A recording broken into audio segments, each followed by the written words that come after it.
میں خود بڑا کنفیوز ہوں اس معاملے پہ. میری اور جنید بھائی کی بھی بحث ہوتی تھی اس معاملے پہ, اختلاف رائے تو ظاہر ہے حرج نہیں وہ ہوتا تھا کہ اب یہ جو لوگ سڑک پر مانگ رہے ہوتے ہیں جن کو ہم عام زبان میں فقیر یا بھکاری, ایک رائے یہ ہوتی ہے, میں سمجھتا ہوں کہ ہم دیکھیں اور اگر لگتا ہے کہ ہاں یار واقعی ہے تو ضرورت مند دے دو. ایک اور اوپینین یہ ہوتی ہے کہ بھائی آپ اس طرح دے کے اس کو انکریج کر رہے ہیں اس بات پہ, کام وام نہیں کرو, مانگو بس, نہیں دینا چاہیے. کیا آپ کا کیا اوپینین ہے؟ میں اس پہ سب اپنی رائے دیجیے گا. میرے ذہن میں بڑا سوال آتا ہے کہ کیا کرنا چاہیے اس بارے میں. بسم اللہ الرحمن الرحیم. جو پہلے بات چل رہی ہے اس پہ ایک چھوٹا سا واقعہ میں عرض کرنا چاہوں گا کہ ایک اللہ والوں کے پاس ایک شخص آیا, دوسروں کو نفع اور راحت پہنچانے پہ اللہ کیا دیتے ہیں. ہاں, ایک اللہ والوں کے پاس ایک شخص آیا کہ کہنے لگا کہ میں مقروض ہوں, مجھے کچھ پیسے دے دیں, 2000 مثال کے طور پر. انہوں نے اپنے خزانچی کو کہا اس کو 4000 روپے دے دو. اچھا, لکھ کر دے دیا, اس کو نہیں بتایا.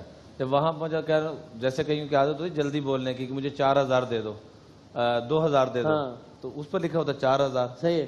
کہنے کہ اس پہ 4 لکھا ہے تو 2 کہہ رہا ہے, واپس جاؤ ذرا تصدیق کرواؤ کہ دینا کیا ہے. واپس آیا تو اس کو کہا کہ اس کو ڈانٹنا اور یہ کہنا کہ تجھے جو کہا جا رہا ہے وہ کرو. اس کو پھاڑ دیا اور اس پہ لکھا اس کو 8000 دے دو. اس کو نہیں بتایا.